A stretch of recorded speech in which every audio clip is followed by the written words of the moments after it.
Good morning, students. Now let's discuss about 9th standard social science subject history lesson 2 ancient civilization. Okay, அதாவது வரலாறுல ரெண்டாவது பாடம் ஆன்டியன் civilisation அப்படின்னு சொல்லுவோம். அதாவது பண்டைய நாகரிகங்கள் அப்படின்னு சொல்லுவோம்.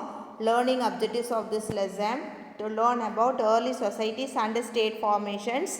அதாவது பண்டைய சமூக அமைப்பும் அரசுகள் உருவாக்கம் குறித்து நாம் தெரிஞ்சுக்க போகிறோம். To understand the development of civilization, நாகரிகங்களுடைய வளர்ச்சி எப்படி இருந்துச்சுன்னு பற்றி தெரிஞ்சுக்க போகிறோம். To learn about the ancient Egyptian civilization, எகிப்து நாகரிகம் குறித்து தெரிஞ்சுக்க போகிறோம்.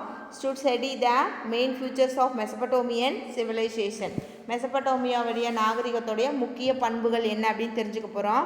To know the Chinese civilization, சீன நாகரிகத்தை பற்றி தெரிஞ்சுக்க போகிறோம். To gain knowledge about the Indo civilization, சிந்துவெளி நாகரிகத்தை குறித்து அந்த விஷயங்களை நம்ம தெரிஞ்சுக்க போகிறோம். ஓகேவா? Now introduction of this lesson.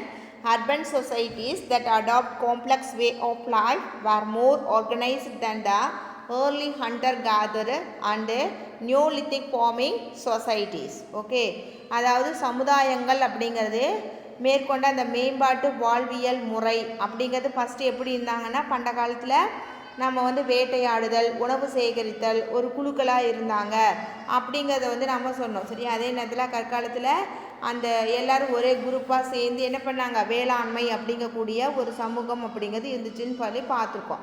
Urban societies had social stratifications and well planned cities. Okay, stratifications means the classifications அப்படின்னு சொல்லலாம். ஓகேவா? அதாவது நகர சமூகம் அப்படிங்கிறது ஒரு சமய அடுக்குகளாக, சரியா, நன்கு திட்டமிட்ட நகரங்களை கொண்டிருந்தது. They practiced craft, engaged in trade and exchange, adapted science and technology and formed political organizations, early form of states. Okay, அதாவது அவங்க எப்படிலாம் வேலை செஞ்சாங்கன்னா, கைவினை திறமைகளை கொண்டு வேலை செஞ்சாங்க. வணிகம், பண்டமாற்று முறை, அறிவியல் தொழில்நுட்பம், சரியா. அடுத்தது அமைப்பு ரீதியான அரசியல் அமைப்பு, அதாவது தொடக்கநிலை அரசு அப்படின்னு சொல்லலாம். இந்த மாதிரி ஒவ்வொரு குரூப் ஆஃப் பர்சன்ஸ் இருந்தாங்க. Hence the term civilisation is used to distinguish them from the early form of societies. ஓகேவா? இதனால் பண்டைய சமூக அமைப்புகளில் இவங்களை பிரித்து காட்டுறதுக்கு நாகரிகம் அப்படிங்கக்கூடிய அந்த சொல் உபயோகப்படுத்தப்பட்டுச்சு. ஓகேவா? However, they should not be considered superior to other forms of societies since each culture and civilization had its own unique features. Okay, இதனால் இவங்க பார்த்திங்கன்னா முந்தைய சமூகங்களை விட தங்களை உயர்ந்தவங்களாக கருதிடக்கூடாது அப்படிங்கிறதுல தெளிவாக இருந்தாங்க. ஏன்னா ஒவ்வொரு பண்பாடும் நாகரிகமும் தனக்குன்னு சொல்லி தனியாக ஒரு வாழ்வியல் கூறுகளை வச்சுருக்குது, சரியா. அதனால் இந்த நாகரிகத்துக்கு இதுக்கு முன்னாடி இந்த நாகரிகம் உயர்ந்தது தாழ்ந்தது அப்படின்னு நம்மளால் எதுவுமே சொல்ல முடியாது. ஓகேவா? 1.2.1 ஆன்சியன்ட் சிவிலைசேஷன். ஓகேவா? பண்டைய நாகரிகத்தை பற்றி பார்த்துக்கலாம். Civilisation is seen as an advance organised way of life. நாகரிகம் அப்படிங்கிறது ஒரு முன்னேறிய முறைப்படுத்தப்பட்ட வாழ்க்கை முறை அப்படின்னு சொல்லி நாம் சொல்லலாம். instilled a way of life that could be considered as an adaptation to particular environmental and cultural context. அதாவது ஒரு குறிப்பிட்ட சுற்றுச்சூழலுக்கும் பண்பாட்டுக்கும் ஏற்ப அந்த தகவமைப்பு அப்படின்னு சொல்லுவோம். அதை கருதத்தக்க வாழ்க்கை முறையை நோக்கி அது இட்டு செல்லும் அப்படின்னு சொல்லலாம். when it become necessary for large number of people to live in close proximity, they brought in planning, organizing and specializations. அதிகமான எண்ணிக்கையில் மனிதர்கள் அருகருகே வாழ்கிறது அவசியமாகும் போது அது எப்படி வாழ்வாங்க, திட்டமிடுதல், முறைப்படுத்துதல், தனக்குன்னு சொல்லி ஒரு தனித்தன்மையை பேணுதல், இதையெல்லாம் கொண்டுட்டு இருப்பாங்க அப்படின்னு சொல்லலாம். ஓகேவா? Next, settlements were planned and laid out a polity emerged, society became organized and food production and crop productions were regulated. அதாவது குடியிருப்புகளை திட்டமிட்டு உருவாக்க வேண்டியிருந்தது.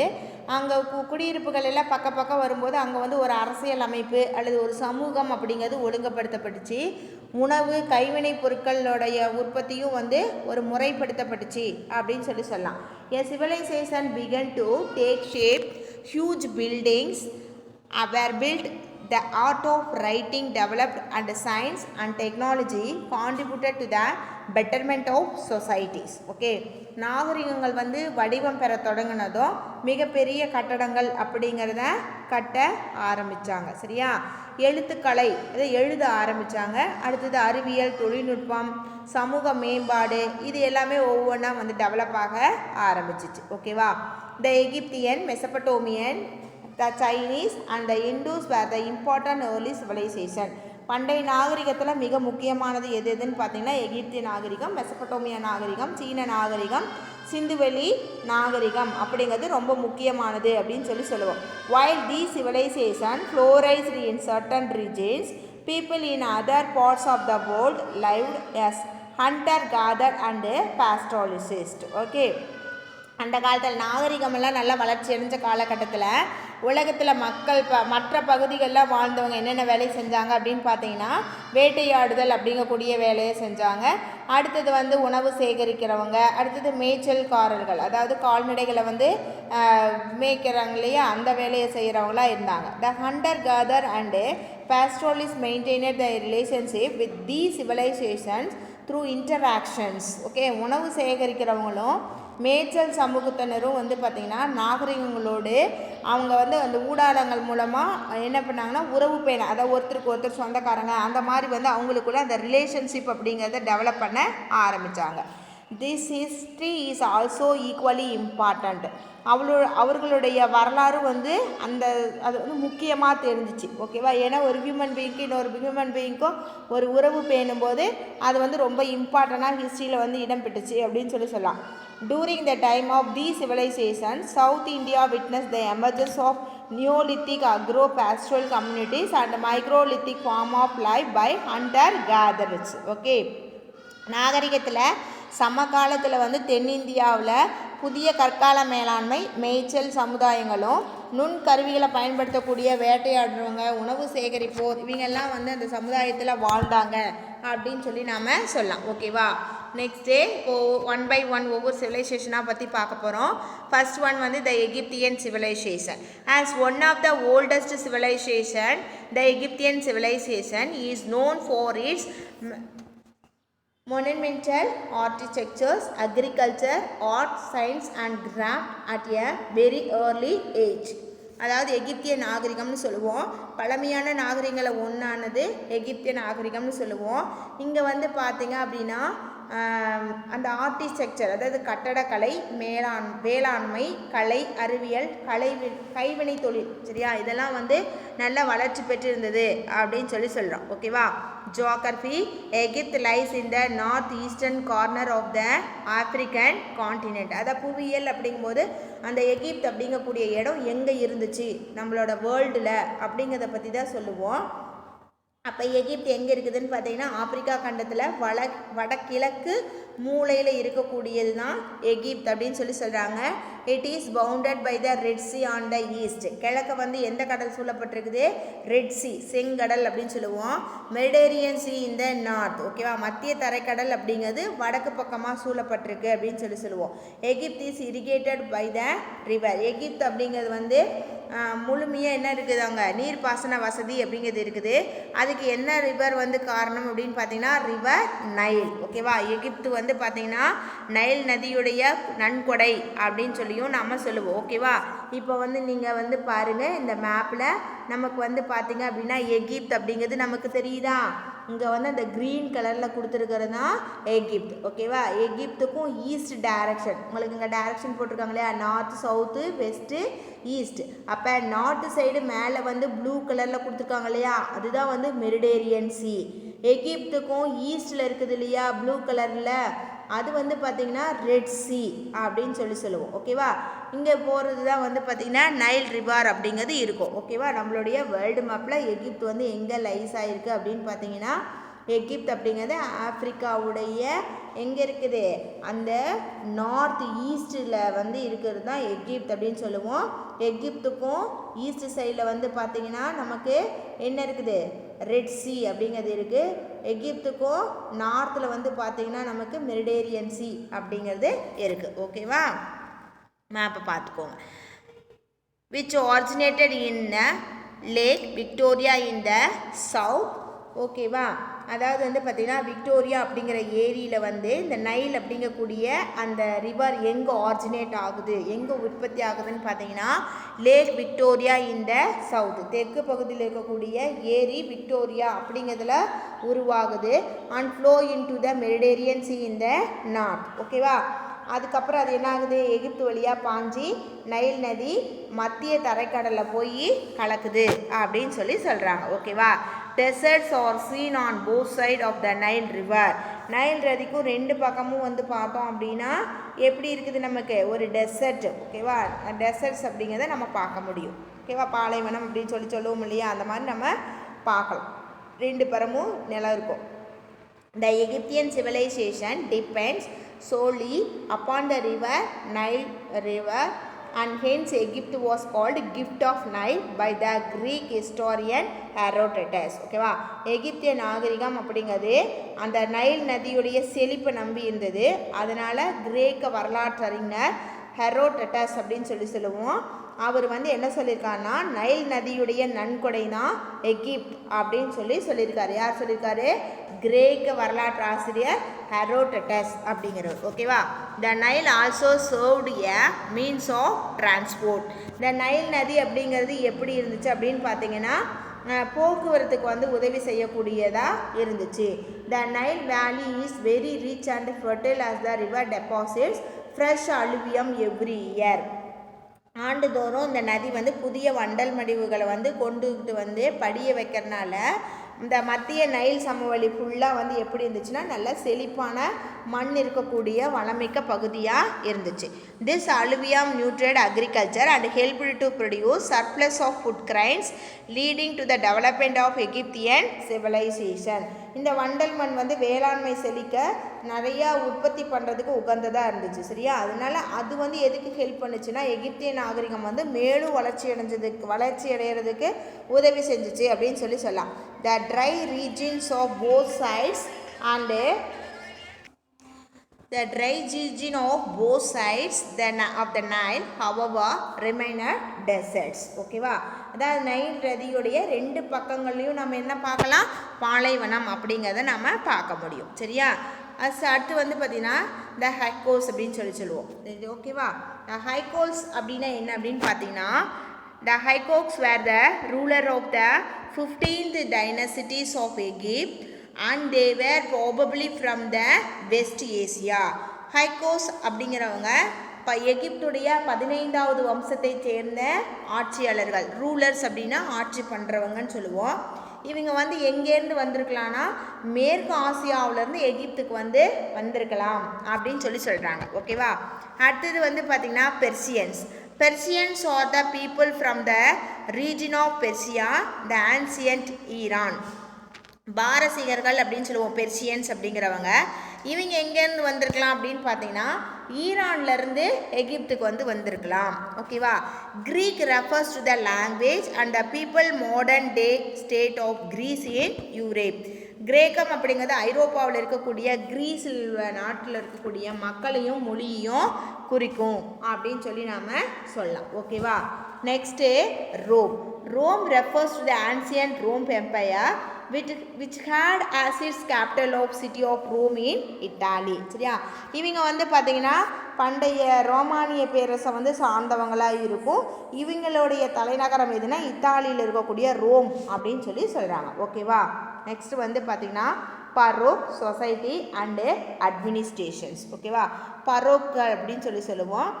அடுத்தது சொசைட்டினா சமூகம், அப்புறம் அட்மினிஸ்ட்ரேஷன் அப்படிங்கன்னா இவங்க எப்படி வந்து நிர்வாகம் பண்ணாங்க அப்படிங்கிறத பற்றி இருக்கும். ஓகேவா, the Egyptian king was known as pharaoh. எகிப்திய நாட்டில் இருக்கக்கூடிய அரசர்களை என்னென்னு அழைச்சாங்க, பரோக் அப்படின்னு சொன்னாங்க. சரியா, the people treated pharaoh as a divine form. Okay, அதாவது வந்து பார்த்திங்கன்னா அரசர்கள் அப்படிங்கிறவங்க அவங்க வந்து தெய்வீக சக்தி வாய்ந்தவங்க அப்படின்னு அவங்கள என்ன பண்ணியிருக்காங்க, தனியாக பிரித்து வச்சுருக்காங்க.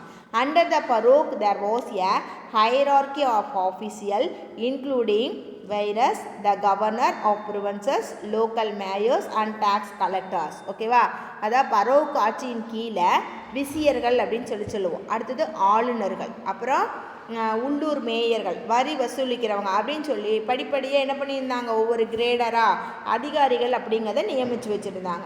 The entire social system was supported by the work and production of artisans included stone cutters, mason, potters, carpenters, coppersmith and goldsmith, peasants and workers. இந்த அமைப்பில் வந்து முழுவதும் யாரெல்லாம் இருந்தாங்கன்னா கல் வெட்டுறவங்க, கல் தச்சர்கள், மட்பானம் செய்கிறவங்க, அடுத்தது வந்து பார்த்திங்கன்னா செம்பு கருவி செய்கிறவங்க, தங்க வேலை செய்கிறவங்க, விவசாயிகள், தொழிலாளர்கள், அப்புறம் கைவினை கலைஞர்கள் அப்படின்னு சொல்லிட்டு எல்லாத்தோட உழைப்பையும் தாங்கி பிடிச்சிருந்தது அப்படின்னு சொல்லுவோம். Land belonged to the king and was assigned to the officials. ஓகேவா, நிலம் வந்து யாருக்கு சொந்தமாக இருந்துச்சுன்னா அரசருக்கு சொந்தமாக இருந்தது. அது வந்து அதிகாரிகளுக்கு வந்து பிரித்து கொடுத்துருந்தாங்க. Slavery was not common but captives were used as slaves. அதாவது அங்கே வந்து அடிமை முறை அப்படிங்கிறது கிடையாது. ஓகேவா, எகிப்தியனில் அடிமை முறை இல்லை. ஆனால் அந்த சிறைப்பிடிச்சிட்டு வருவாங்க இல்லையா, கேப்டிவ்ஸ் அப்படிங்கிறது கைதிகளாக கொண்டு வரவங்களை என்ன பண்ணாங்க, அடிமைகளாக பயன்படுத்தினாங்க அப்படின்னு சொல்லுவோம். அப்போ விசியர்ஸ் அப்படின்னா யார் அப்படின்னு பார்த்தீங்கன்னா, viziers were the high officials who administrated the territories under the direction of the Farouk. அதாவது விசியர்ஸ் அப்படிங்கிறவங்க யாருன்னா அரசருக்கும் கீழே, நேரடியாக அவருக்கு கீழே அரசருக்கு வந்து அந்த உரிமை இருக்கக்கூடிய எல்லா மாகாணங்களையும் ஆளக்கூடிய நிர்வாகியை தான் என்ன சொல்கிறாங்கன்னா விசியர்ஸ் அப்படின்னு சொல்கிறாங்க. ஓகேவா. The Egyptian believed in life after death. Okay, எகிப்தியர்கள் வந்து மரணத்துக்கு பின்னாடியும் ஒவ்வொருத்தருக்கும் வாழ்வு இருக்குது அப்படின்னு சொன்னாங்க. Therefore they preserved the dead bodies. அதனால் அவங்க என்ன பண்ணாங்க, இறந்தவங்களுடைய பணத்தை பதப்படுத்த ஆரம்பித்தாங்க. The art of preserving the dead bodies is known as mummifications. ஓகேவா, அந்த உடலை வந்து இறந்ததுக்கு பின்னாடி பதப்படுத்துகிறாங்க இல்லையா, அந்த முறைக்கு தான் வந்து என்ன சொல்லுவாங்கன்னா மம்மிஃபிகேஷன் சொல்லுவாங்க. அதாவது மம்மியாக்கம் அப்படின்னு சொல்லுவோம். Pyramids and domes were built to preserve the body of Farouk. இறந்த மன்னர்களுடைய உடல்களை வந்து பாதுகாக்கிறதுக்காக தான் பிரமிடுகளையும் சமாதிகளையும் கட்டினாங்க அப்படின்னு சொல்லி நாம் சொல்லலாம். ஓகேவா. The famous Egyptian Farouk Thutmose who ruled from 1332 to 1322 okay BC, dome with a rich variety of offering is located near Luxor in Egypt. அதாவது பல்வேறு விலை உயர்ந்த அந்த பொருட்களோட புகழ் வாய்ந்த எகிப்திய மன்னன் வந்து டூடன்கான் அப்படின்னு சொல்லுவோம். ஓகேவா, காமன் அப்படின்னு சொல்லுவோம். அந்த டூடன் காமனுடைய அந்த சமாதியை தான் நம்ம வந்து சொல்லுவோம். சரியா, இவர் அந்த எந்த காலம் அப்படின்னு பார்த்தீங்கன்னா 1332 1322 வரல ஆட்சி புரிஞ்சவர். சரியா, இவருடைய சமாதி எங்கே இருக்குதுன்னா எகிப்தில் லக்ஸுக்கு பக்கத்தில் இருக்கக்கூடிய அரசர்களுடைய எல்லாம் சேர்ந்து இறந்தவங்களை பதிப்பாங்க இல்லையா, அந்த பள்ளத்தாக்குகளை இருக்குது அப்படின்னு சொல்கிறாங்க. ஓகேவா, இங்கே பாருங்கள், த கோல்டன் மாஸ்க் ஆஃப் டூடன் காமனுடைய முகத்துடைய அந்த முகமூடி. சரியா, அது வந்து தங்கத்தில் செஞ்சு வச்சுருக்காங்க. ஓகேவா, கோல்டன் மாஸ்க், அவருடைய முகம் வந்து இப்படி தான் இருக்கும் அப்படின்னு சொல்லி முகமூடியை வந்து ஒன்று செஞ்சுருக்காங்க.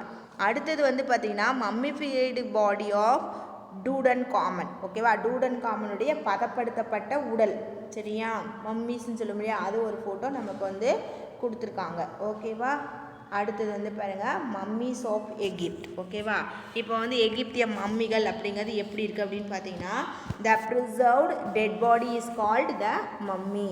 இறந்தவங்களுடைய உடலை பதப்படுத்துறது தான் நம்ம என்ன சொல்கிறோம், மம்மி அப்படின்னு சொல்கிறோம். The Egyptian had the tradition of preserving the dead bodies using natron salt, a combination of sodium carbonate and sodium bicarbonate.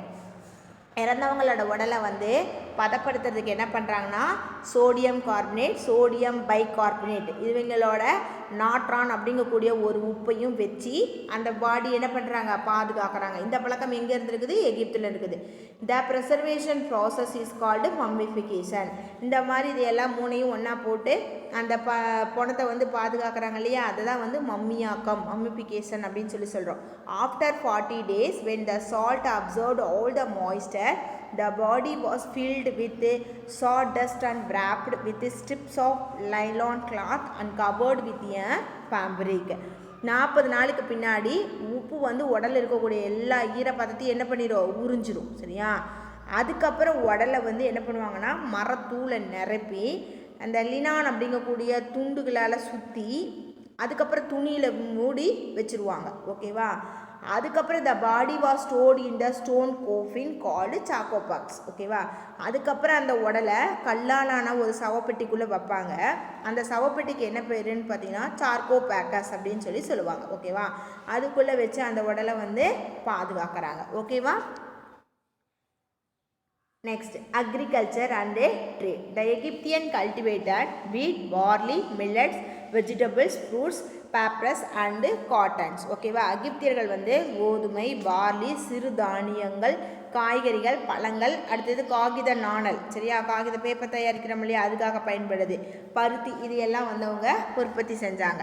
papyrus was used for making rope mats, sandals and later for producing papers. இந்த காகித நாணல் அப்படிங்கிறது கயிற்றுப்பாய், செருப்பு செய்யறதுக்கும் பின்னாடி காலத்தில் வந்து paper செய்யறதுக்கும் பயன்படுத்தப்பட்டுச்சு அப்படின்னு சொல்லுவோம். ஓகேவா? அடுத்தது வந்து பார்த்தோம் அப்படின்னா they domesticated cattle, sheep, goat and pigs and hunted wild animals. ஓகேவா? இவங்க வந்து ஆடுகள், மாடு, செம்பரி ஆடு, பன்றிகள் இதையெல்லாம் வந்து பழக்கப்படுத்தி வளர்த்துனாங்க. கொடிய விலங்குகளை வந்து பார்த்தீங்கன்னா வேட்டையாடினாங்க. they had pets such as dog, cats and monkeys. இவங்க கூட என்ன செல்லப்பிராணிகள் வளர்த்துனாங்கன்னு பார்த்தீங்கன்னா நாய், பூனை, குரங்குகளை வந்து வளர்த்துனாங்க. the Egyptians had trade relations with Lebanon, Crete, okay, அடுத்து Greece, Phoenicia, Palestine and Syria. ஓகேவா?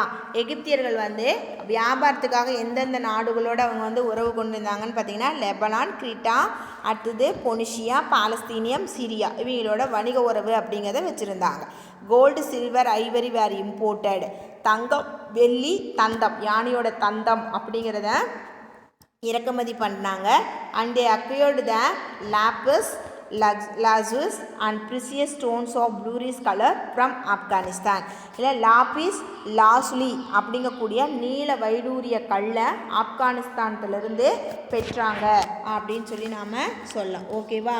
இங்கே வந்து பார்த்தீங்கன்னா எப்படி வந்து உழுறாங்க, எ ப்ளக்கிங் ஃபார்மர். ஓகேவா? இதில் வந்து பார்த்தோம் அப்படின்னா அதாவது ப்ளக்கிங் ஃபார்மர் 1200 BC அப்படின்னு சொல்லுவோம். சரியா? உழக்கூடிய விவசாயியுடைய ஓவியம். ஓகேவா? அது வந்து 1030 ஆண்டுக்கு முன் 1200 வரைஞ்சிது. இங்கே வந்து பார்த்தீங்கன்னா அறுவடை பண்ணி, அதாவது டெசிபிசேஷன் ஆஃப் கிரெயின் ஹார்வெஸ்ட். இந்த பிக்சர், இந்த படம் எதை வந்து நமக்கு எடுத்துக்காட்டுது அப்படின்னா அந்த அறுவடை செஞ்சதை வந்து எப்படி எடுத்துக்கிட்டு வராங்க அப்படிங்கிறத நமக்கு விளக்கக்கூடிய படமாக இது இருக்குது அப்படின்னு சொல்லலாம். ஓகேவா? Next art and ஆர்டிஸ்ட்ரக்சர்ஸ்.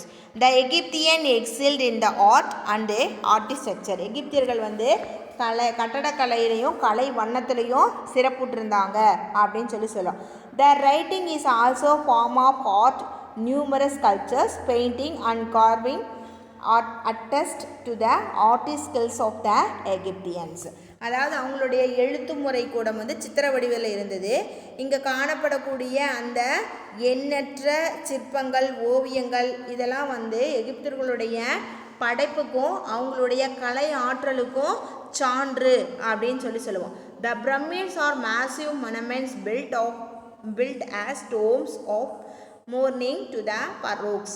அதாவது அந்த பரோக்குகளுடைய சமாதி கட்டப்பட்ட பிரம்மாண்டமான நினைவு சின்னங்கள் அப்படிங்கிறது தான் நாம் என்ன சொல்கிறோம், பிரமிட் அப்படின்னு சொல்கிறோம். The great pyramids near Cairo are known as Giza pyramid. ஓகேவா?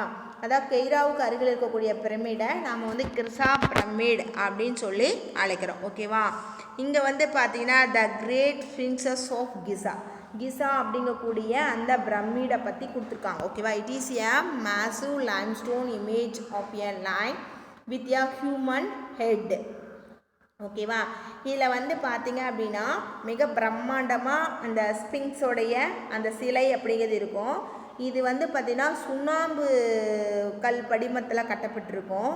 இது எப்படி இருக்கும் அப்படின்னு பார்த்தீங்கன்னா உடலால் ஒரு சிங்கமும் முகம் மட்டும் எப்படி இருக்குன்னா ஹியூமனோட ஹெட், மனிதனுடைய தலையும் இருக்கிற மாதிரி இருக்கும். It is dated to the time of Pharaoh Khafre 2575 to 2465 BCE. ஓகேவா, இது வந்து பரோ காஃப்ரோ அவருடைய ஆட்சி காலத்தில் எழுப்பப்பட்டது அப்படின்னு சொல்லுவோம். அவருடைய ஆட்சி காலம் எப்போனா 2575 பொது ஆண்டுக்கு முன்னாடி இருந்து 2465 அது அந்த ஆண்டுக்குள்ளே எழுப்பப்பட்டது அப்படின்னு சொல்லுவோம்.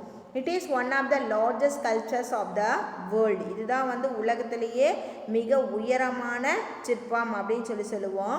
அண்ட் மெஷர்ஸ் அது எவ்வளோன்னு பார்த்தீங்கன்னா 73 மீட்டர் இன் லென்த்து, எவ்வளோ இருக்குது 73 மீட்டர் வந்து நீளமும், அண்டு 20 மீட்டர்ஸ் இன் ஹைட்டு, உயரம் வந்து 20 மீட்டர் கொண்ட ஒரு பிரமிடு அப்படின்னு சொல்லுவோம். சரியா, the great pyramid of Giza. ஓகேவா, அந்த கிசா அப்படிங்கக்கூடிய பிரமிடோட ஃபோட்டோ கீழே வந்து பார்த்தீங்கன்னா view of sphinx with the great pyramid Egypt. சரியா, கீழே வந்து பார்த்தீங்கன்னா அந்த ஸ்பிங்க்ஸ் மட்டும் கிசா பிரமிடுடைய அந்த ஓவியம் அப்படிங்கிறது நமக்கு இருக்குது. ஓகேவா, நெக்ஸ்ட் வந்து பார்த்தீங்க அப்படின்னா ரிலீஜியன். ஓகேவா, ரிலீஜியன் அப்படின்னா மதம். த எகிப்தியன் ப்ராக்டிஸ்டு பாலித்தீசியம்ஸ். ஓகேவா, அதாவது பல தெய்வ கொள்கைகள். பாலித்தீசியம் அப்படிங்கிற நிறையா கடவுளை கும்பிடுது. இப்போ நாமளாம் கும்பிடுறோம் இல்லையா, வந்து பார்த்திங்கன்னா விநாயகரை கும்பிடுவோம். அதே நேரத்தில் வந்து நம்மளோட இஷ்ட தேவதைகள் சொல்லி முருகர், அம்மன், ஓகேவா, கிருஷ்ணர், அப்புறம் நரசிம்மர், அனுமான், ஓகேவா, அடுத்து கிறிஸ்டியன் வந்து பார்த்திங்கன்னா அதில் கும்பிட்றாங்க. அது மாதிரி பல கடவுள்களை கும்பிட்றது தான் நாம் என்ன சொல்லுவோம், பாலித்தீசியம்ஸ் அப்படின்னு சொல்லுவோம். Amen, Re, Seth, Thoth, Horus and Anubis are the some of the gods of Egyptian. Amon, Re, சோ, தோத், ஹோரஸ், அனுபிஸ் இதெல்லாம் அவங்க கடவுளுடைய பேர்கள். சரியா, they worshipped many gods but the sun god Re was the prominent one. பல கடவுள்களை வந்து அவங்க கும்பிட்டாலும் சூரிய கடவுளான ரே அப்படிங்கிறதா முதன்மையான கடவுள் அப்படின்னு சொல்லி வச்சுருந்தாங்க. Later on the sun god was called Amun. சரியா, பின்னாடி வந்து இந்த ரே அப்படிங்கக்கூடிய கடவுள் தான் என்னென்னு அழைச்சாங்க, ஆமன் அப்படின்னு சொல்லி அழைக்க ஆரம்பித்தாங்க. ஓகேவா, philosophy, science and literature. The Egyptian civilization excelled in science, literature, physiology, astronomy, mathematics and measurement systems. ஓகேவா, இந்த எகிப்துடைய நாகரிகம் அப்படின்னு எடுத்துக்கிட்டோன்னா அறிவியல், இலக்கியல், தத்துவம், வானவியல், கணிதம், அளவீடு இந்த முறைகள்லாம் சிறந்து விளங்குச்சு அப்படின்னு சொல்லுவோம். Sundial, water clock and glasses were developed by the Egyptians. ஓகேவா, அதாவது சூரிய கடிகாரம், நீர் கடிகாரம், கண்ணாடி இதெல்லாம் வந்து எகிப்தியர்களால் கண்டுபிடிக்கப்பட்டது. They devised a solar calendar that consider of 12 months of 30 days each with the 5 days added to the end of the year. ஓகேவா, அவங்க என்ன பண்ணாங்க அப்படின்னு பார்த்தீங்கன்னா சூரியன் அடிப்படையாக வச்சு ஒரு நாள்காட்டி அப்படிங்கிறத உருவாக்குனாங்க. அதில் 30 நாட்கள் கொண்டு 12 மாதங்கள் அப்படிங்கிறது இருந்துச்சு. ஒவ்வொரு மாதத்துக்கும் வந்து 30 நாள் அப்படின்னு வச்சுக்கிட்டாங்க. கடைசியாக இருக்கக்கூடிய 5 நாளை ஆண்டோட இறுதியில் வந்து சேர்த்துக்கிட்டாங்க. This calendar was introduced as early as 4200 BC.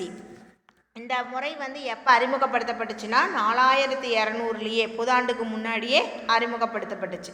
Literacy work included treatise on mathematics, astronomy, medicine, maths and religions. அதாவது அவங்களுடைய இலக்கிய படைப்புகளில் கணிதம், வானவியல், மருத்துவம், மாந்திரீகம், மதம் குறித்து எழுதியிருக்காங்க அப்படின்னு சொல்லலாம். The Egyptian also distinguished themselves in painting, art, sculpture, poetry, music and weaving. எகிப்தியர்கள் வந்து ஓவியம் தீட்டுறது, சிற்பம் செய்கிறது, மட்பாண்டம் செய்தல், இசை, அடுத்தது நெசவு இந்த தொழில்கள்லாம் சிறந்து விளங்கினாங்க அப்படின்னு சொல்லி நாம் சொல்லலாம். ஓகேவா, இதெல்லாம் அவங்களுடைய காட். ஓகேவா, காடுடைய பிக்சர் ஆமன் அப்படிங்கக்கூடிய காட். அடுத்து வந்து ஷேத், நெக்ஸ்ட் வந்து தோத், அடுத்து statue of Horus, and Anubis. ஓகேவா, இது எல்லாமே வந்து பார்த்திங்கன்னா எகிப்தியனுடைய காடுடைய பிக்சர்ஸ். ஓகேவா, next writing systems. The Egyptians walls are well known for their writing systems. அவங்க எகிப்தியர்கள் அப்படிங்கிறவங்க எழுத்து முறைக்காக வந்து புகழ் பெற்றவங்கன்னு சொல்லலாம். their form of writing is known as hieroglyphics. இவங்களோட எழுத்துக்களை நம்ம என்ன சொல்லுவோம், hieroglyphic அப்படின்னு சொல்லுவோம். அதாவது சித்திரை வடிவ எழுத்துக்கள். ஓகேவா, அதான் வந்து hieroglyphics. The hieroglyphics was used in the inscription on seal and other objects. இந்த எழுத்து வகையில் வந்து நினைவு சின்னங்களில் உள்ள முத்திரை மற்றும் இதர பொருட்கள்லையும் இதை பயன்படுத்தினாங்க. ஓகேவா. The heretic as another form of writing was used for common purpose. ஓகேவா, இது வந்து பார்த்தீங்கன்னா தகவல் தொடர்புக்கு வந்து ஹெரிட்ரிக் அப்படிங்கக்கூடிய எழுத்து வந்து பயன்படுத்தப்பட்டுச்சு. சரியா. This form of writing used a spectrogram based systems. ஓகேவா, இது வந்து ஸ்பெக்ட்ரோகிராம் அப்படிங்கக்கூடிய ஒரு சித்திரை வடிவ எழுத்துக்கள் முறை அப்படின்னு சொல்லுவோம். It was developed around 3000 BCE. ஓகேவா, இந்த எழுத்து வந்து சுமார் 3000 பொது ஆண்டுக்கு முன்னாடி வந்து உருவாக்கப்பட்டுச்சு அப்படின்னு சொல்லுவோம். And many text and books were written using this script. இந்த எழுத்துக்களை பயன்படுத்தி ஏராளமான புத்தகங்களும் பிரதிகளும் எழுதப்பட்டுச்சு அப்படின்னு சொல்லுவோம். Now this inscription is on display in British Museum in London. இந்த எழுத்துக்கள் வந்து பார்த்திங்கன்னா இப்போ வந்து பிரிட்டிஷில், அதாவது லண்டனில் பிரிட்டிஷ் அருங்காட்சியகத்தில் வந்து வச்சுருக்காங்க அப்படின்னு சொல்லுவோம். சரியா. இங்கே பாருங்கள், இது எழுத்து. Okay, ஹைரார்கிக் script. ஹைரார்கியில் வந்து எழுதக்கூடிய எழுத்துக்களுடைய முறை இது எங்கே இருக்குது அப்படின்னு பார்த்தீங்கன்னா ரோசெட்டா அப்படிங்கக்கூடிய ஒரு கல்லில் வந்து பொறிச்சிருக்காங்க. இந்த கல் இது வந்து ஒரு ஸ்டோன்மா. இந்த ஸ்டோனுடைய பேர் வந்து பார்த்திங்கன்னா ரோசெட்டா அப்படிங்கக்கூடிய கல். சரியா. அந்த கல்லில் இந்த ஹைரார்கி ஸ்கிரிப்ட் அந்த எழுத்துக்கள் அப்படிங்கிறத பதிவு பண்ணி வச்சுருக்காங்க. ஓகேவா. Next, characteristics and contributions of the Egyptian civilizations. ஓகேவா, எகிப்து நாகரிகத்துடைய தன்மைகளும் அதனுடைய பங்களிப்பும். The Egyptian developed a solar calendar system. எகிப்தியர்கள் சூரியன் அடிப்படையாக கொண்டு ஒரு நாட்காட்டி காலண்டர் அப்படிங்கிறத உருவாக்கியிருக்காங்க. The pyramids and their designs show their mathematical and surveying skills. பிரமிடுகளும் அதனுடைய வடிவமைப்பும் அவங்களுடைய நில அளவு மற்றும் கணிதத்துடைய திறமைகளை வந்து வெளிப்படுத்துது. Hierarchic writing systems attested to their skills in handling symbols. Hieroglyphics அப்படிங்கக்கூடிய எழுத்து முறை அவங்களுடைய குறியீட்டுகளை வந்து பயன்படுத்தும் திறனை வந்து காட்டுது. Preservation of human body in the form of mummy's.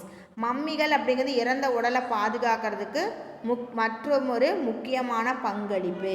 The applied innovations in the use of science and technology.